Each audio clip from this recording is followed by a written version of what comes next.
irmãs, que a graça e a paz do Senhor Jesus seja com você, seja com a sua vida, a cada momento. E hoje eu vim aqui para compartilhar, continuar compartilhando com vocês a nossa leitura comentada deste livro aqui, Bases da Fé Cristã, do autor Wayne Grudem. Então, nós estamos aí indo para o capítulo 8 hoje, o que é o pecado. Antes de mais nada, deixa eu me apresentar. Me chamo Daniele, se você ainda não me conhece, e faço parte do Ministério Peregrinas no Mundo, que é um grupo de leitura que foi criado por mim há alguns anos. O intuito era compartilhar minhas leituras e edificar vidas.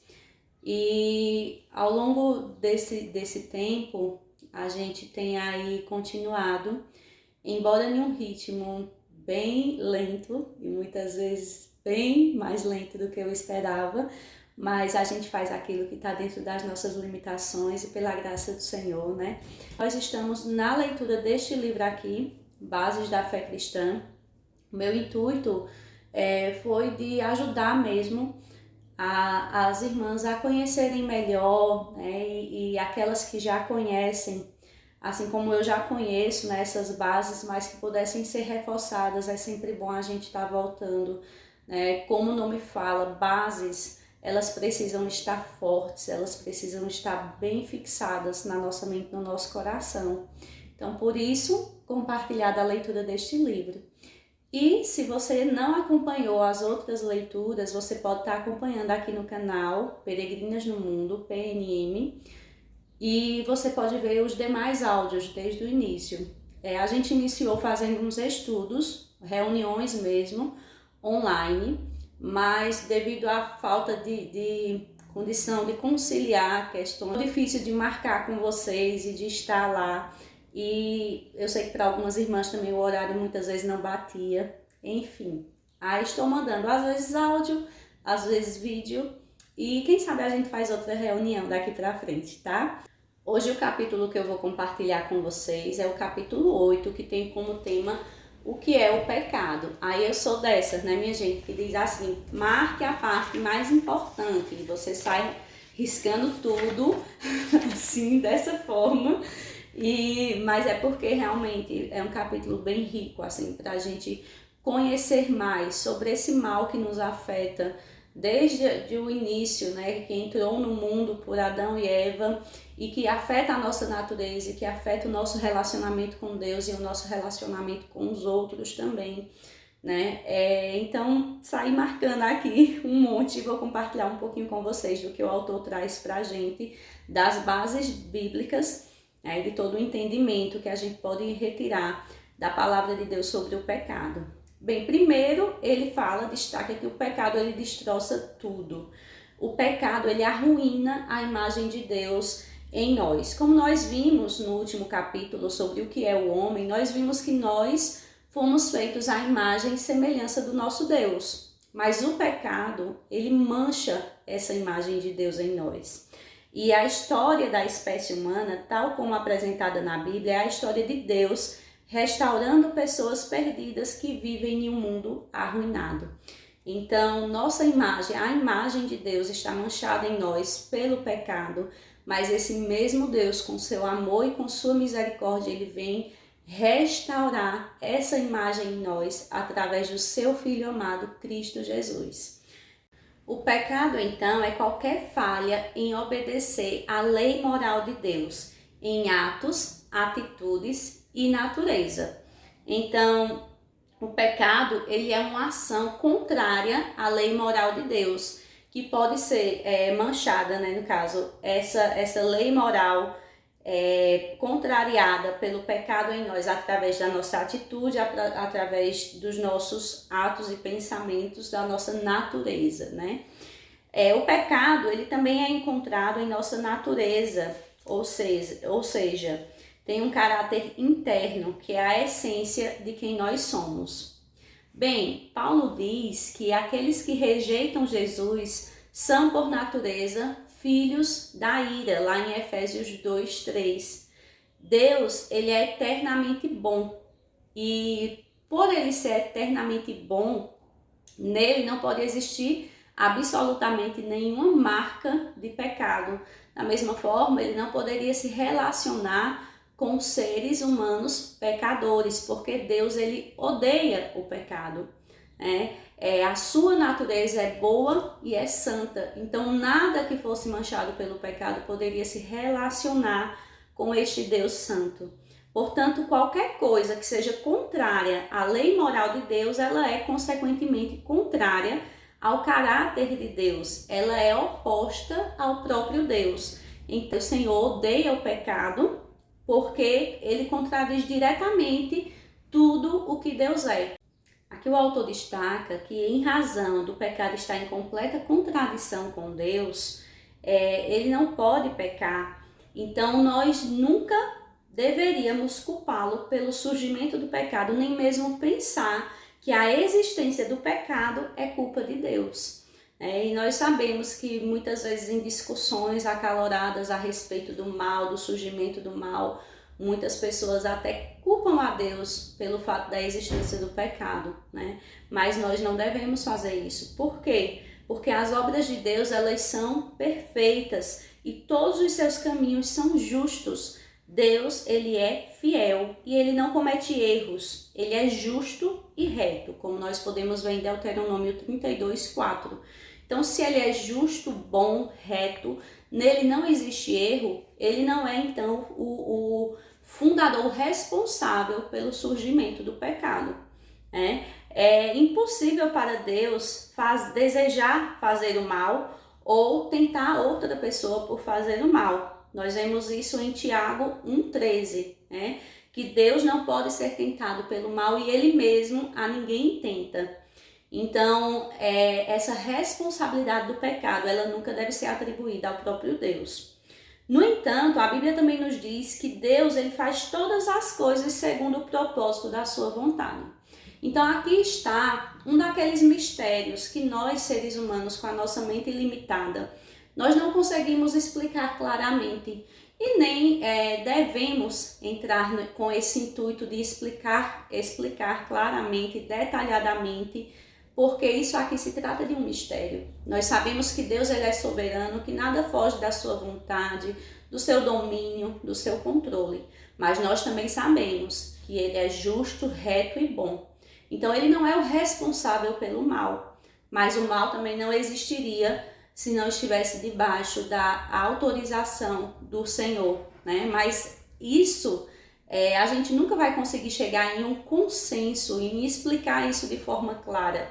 O que a gente não pode negar são essas duas verdades. Deus governa soberano sobre tudo e Deus é justo, reto e bom. Essas são verdades. E o que fica no meio disso aí, para a gente conseguir explicar isso, a gente não vai conseguir, porque são mistérios que muitas vezes a palavra de Deus nos apresenta a respeito do próprio Deus, que é tremendo, infinito, grandioso, e nós somos seres humanos limitados, pequenos. Então muitas coisas nós não vamos conseguir explicar. E o pecado, a gente precisa saber que ele não surpreendeu a Deus. Não foi algo que pegou Deus de surpresa. Mas, em vez disso, Deus permitiu que as criaturas morais deliberadamente e voluntariamente escolhessem pecar. Então foi uma permissão do Senhor, Não foi algo que pegou Deus de surpresa, mas foi uma permissão do Senhor. Mas também não era a vontade do Senhor. Então como explicar, Melhor não explicar. Melhor a gente compreender e se apropriar da verdade de que a gente não consegue muitas vezes explicar todas as coisas, E principalmente quando se trata de Deus, principalmente quando se trata da sua grandeza. O autor faz questão aqui de frisar que o entendimento sobre esse mistério, sobre toda essa grandiosidade de Deus e da nossa incapacidade de explicar de forma clara tudo isso, deveria nos poupar de entrar em acaloradas discussões a respeito desse tema. Muitas pessoas levantam a questão do sofrimento, da injustiça no mundo como sendo culpa de Deus. Onde está então esse Deus se deixa acontecer isso, isso, isso, isso? Então, esse tipo de argumento não deve nos levar a discutir, porque a gente precisa compreender que nós não conseguimos explicar Deus, né? E que nós não conseguimos explicar os mistérios de Deus. Então, são coisas que devem nos levar à posição em que nós realmente estamos. Nós somos pequenos, nós somos limitados, nós não sabemos de todas as coisas, nós não conhecemos Deus por completo, porque Ele é grandioso demais. E esse aqui faz parte de um dos mistérios a respeito do nosso Deus e a respeito da explicação que pudéssemos dar, né, sobre o pecado. Então, o fato de compreender isso vai nos poupar de estar discutindo, de estar com discussões tolas, de que não nos levam a lugares nenhum, muito pelo contrário, pode até nos fazer pecar, não é verdade? Então o pecado, ele existiu bem antes de Adão e Eva, ele existiu ali com Satanás e seus demônios, quando estes escolheram se rebelar contra Deus, né? E aí depois entrou no mundo o pecado pela decisão de Adão e Eva de desobedecerem a Deus. Então, quando Deus disse, né, não comam da árvore do conhecimento do bem ou do mal, Adão e Eva, eles escolheram pecar. Não foi Satanás que obrigou, muito menos o Senhor que obrigou eles a desobedecerem. Mas eles fizeram isso por pura e espontânea vontade, e assim eles pecaram contra Deus. Como resultado, a natureza de Adão se tornou pecaminosa. O que isso significa, né? A natureza humana, ela se tornou pecaminosa. Por isso que Paulo diz, sei que nada de bom habita em mim, lá em Romanos 7:18. Né? E também nós vemos quando Davi diz, sei que sou pecador desde que nasci. Sim, assim me concebeu a minha mãe, né? Em pecado me concebeu a minha mãe. Salmos 51:5. E então nós vemos em várias passagens da Bíblia falando a respeito do nosso coração, lá em Jeremias, né? Coração é enganoso, desesperadamente corrupto. Vemos também que os ímpios erram o caminho desde o ventre, lá em Salmos 58:3. Então, todas essas referências nos mostram que a nossa natureza ela está corrompida pelo pecado. E, embora a nossa tendência hereditária seja do pecado, isso não significa que somos tão maus quanto poderíamos. Isso quer dizer, porém, que nós, como Adão, após ter pecado, somos incapazes de fazer algo que agrade a Deus por si só. Por nós mesmos, nós temos falta de qualquer capacidade de produzir coisas boas para Deus. Embora do ponto de vista humano nós sejamos capazes de fazer coisas que pareçam boas, para Deus, como diz lá em Isaías 64:6, para Deus todos os nossos atos são como trapos de imundícia.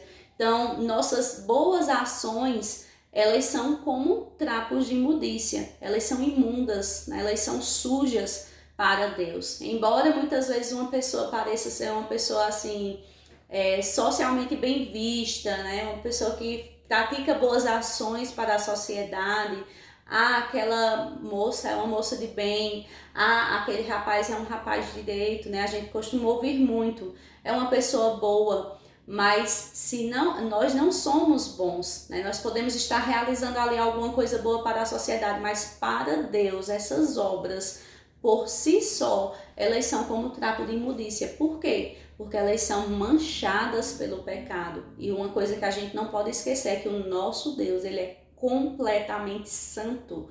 Não existe nenhuma marca do pecado que possa estar ligada a esse Deus santo. Então é importante a gente entender isso. Por mais que uma pessoa pareça ser boa, se aquela pessoa não está respaldada nos méritos de Cristo, ela não é boa. Muito pelo contrário, aos olhos de Deus, essa pessoa é pecadora. E como nós vemos, Deus odeia o pecado. Então não existe nenhum tipo de relacionamento nenhuma condição dessa pessoa estar se relacionando com Deus verdadeiramente se ela não estiver respaldada, guardada por trás dos méritos da obra salvífica de Jesus Cristo. Esse é o único meio que podemos nos achegar a Deus.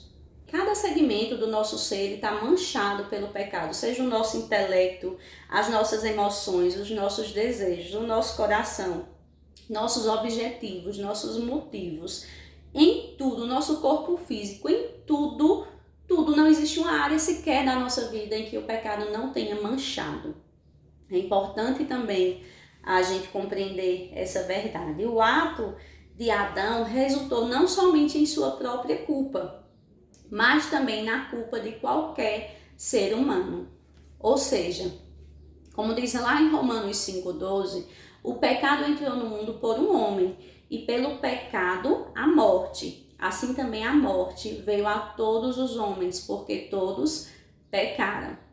Assim, quando Adão pecou, Deus pensou em todos nós como pecadores.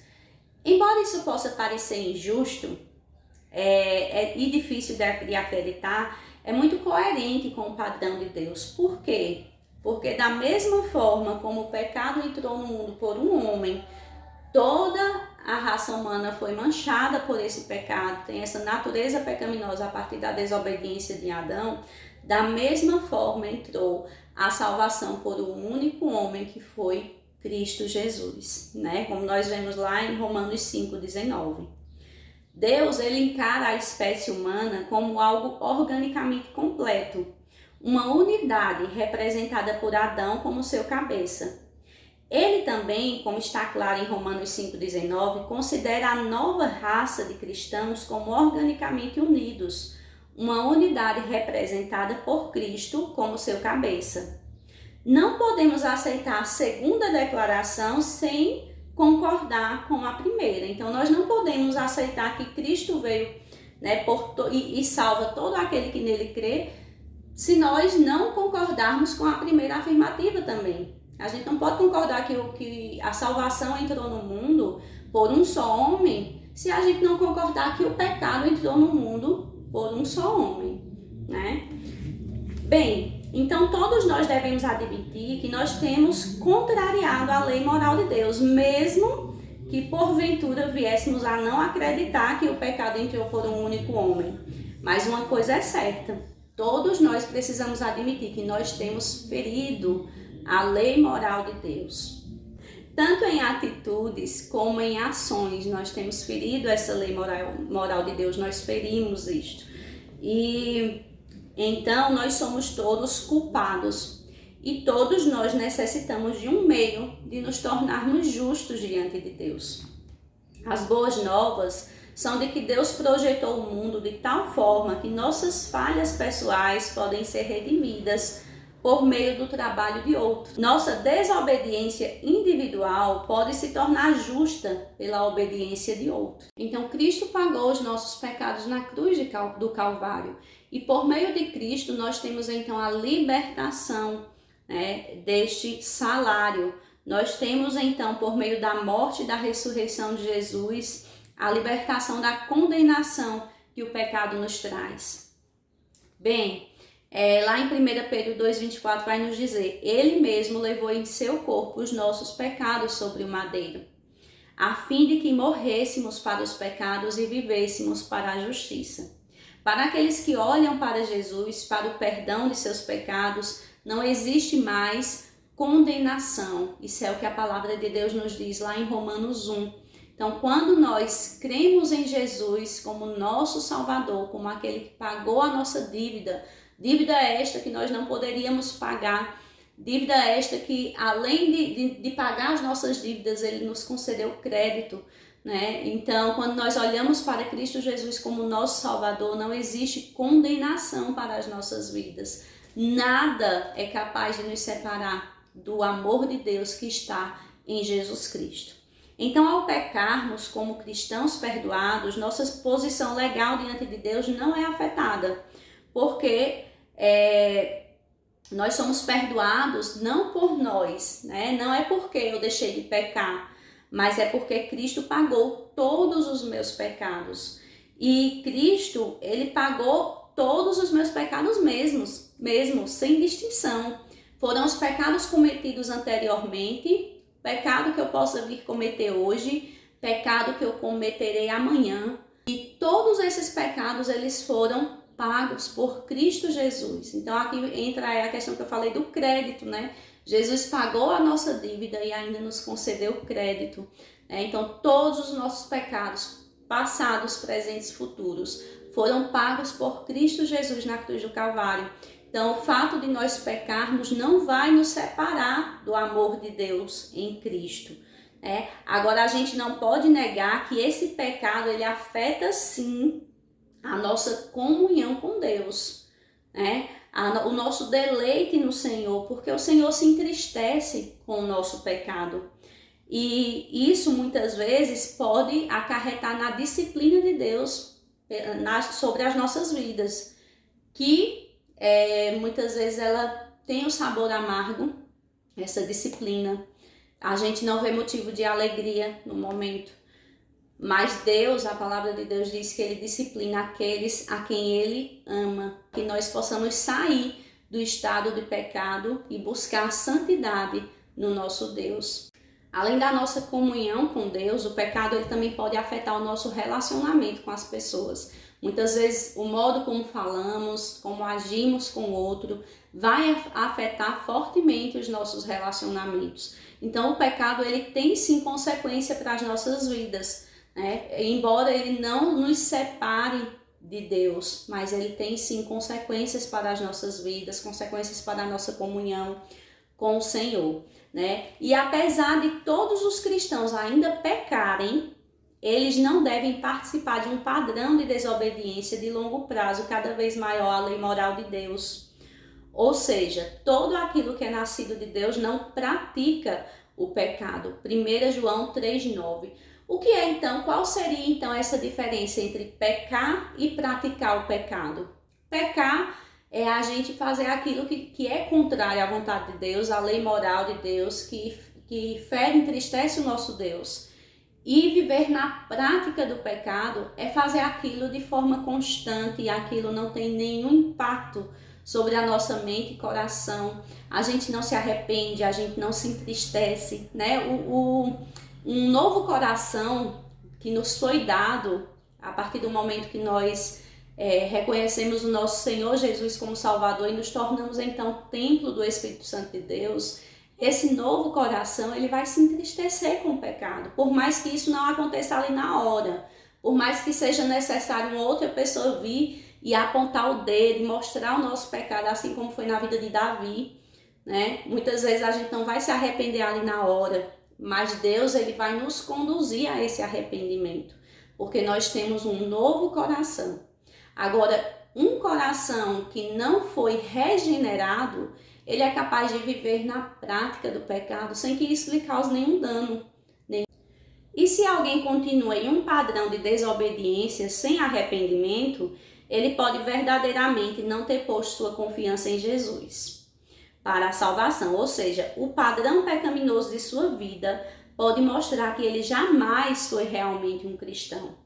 Por outro lado, quando os cristãos pecam, eles devem honesta e rapidamente confessar seus pecados a Deus.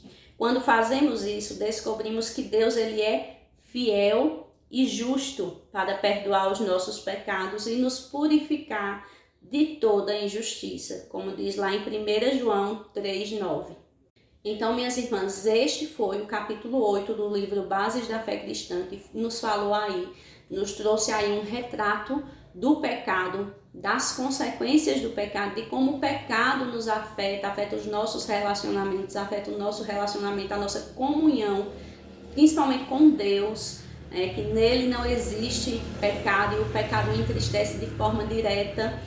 Então nós vemos que nós não somos culpados quando nós cremos em Cristo Jesus para a nossa salvação, quando nós nos tornamos, por meio dos méritos de Cristo, filhos de Deus. A culpa do pecado ela não tem mais poder sobre nós. Jesus Cristo ele nos liberta da culpa desse pecado. Um dia nós seremos livres da presença do pecado. mas da culpa do pecado, Jesus Cristo ele já nos libertou. Então, quando nós cremos no nosso Senhor Jesus, o pecado ele não é uma prática na nossa vida. Por quê? Porque nós amamos verdadeiramente ao Senhor e nós sabemos como o pecado fere e entristece a Deus. Então, quem em sã consciência iria de forma deliberada optar por entristecer o outro e dizer ainda que o ama? Não tem condição. Se tratando do nosso relacionamento com Deus, com o nosso Pai amoroso, com o nosso Pai Celeste, a gente quer satisfazê-lo. Mas a gente, na nossa natureza, existe o pecado e muitas vezes a gente não vai conseguir. Muitas vezes nós não vamos conseguir fazer o bem que a gente quer fazer para agradar o nosso Deus. Muitas vezes a gente vai acabar fazendo aquilo que a gente sabe que desagrada ao Senhor, a gente vai acabar pecando mesmo contra o Senhor, né? Porque a nossa natureza ela é corrompida pelo pecado. Como o apóstolo Paulo fala, vou aqui compartilhar com vocês. Lá em Romanos 7, 24, ele diz: miserável homem que sou, quem me livrará do corpo desta morte? Dou graças a Deus, porque aqui no verso 24, ele viu a sua condição de pecador e ele viu que ele é indigno do Senhor por conta do pecado que existe nele, né? Ele ainda fala, vou voltar um pouquinho, porque ele ainda fala que no verso 22, a partir do verso 21, acho então esta lei em mim, que quando quero fazer o bem, o mal está comigo. Porque segundo o homem interior, tenho prazer na lei de Deus, mas vejo nos meus membros outra lei, que batalha contra a lei do meu entendimento e me prende debaixo da lei do pecado que está nos meus membros. Aí ele diz: miserável homem que sou, quem me livrará do corpo desta morte? Então essa é a nossa condição como ser humano, completamente manchado pelo pecado. Embora nós queiramos fazer o bem, queiramos agradar a Deus, muitas vezes nós não conseguimos. Existe em nós uma guerra interior e aí nós precisamos da graça do Senhor constantemente, buscando ao Senhor, porque o nosso homem interior, ele tem prazer na lei de Deus, mas em nosso membro, em nosso corpo ele está corrompido pelo pecado, que manchou toda a humanidade e manchou todo o mundo ao adentrar nele, né? E aí o apóstolo Paulo ele aponta para a solução de tamanho dilema. Na verdade, ele diz o seguinte: dou graças a Deus por Jesus Cristo, nosso Senhor. Desse modo, eu mesmo, com o entendimento, sirvo a lei de Deus, mas com a carne, a lei do pecado.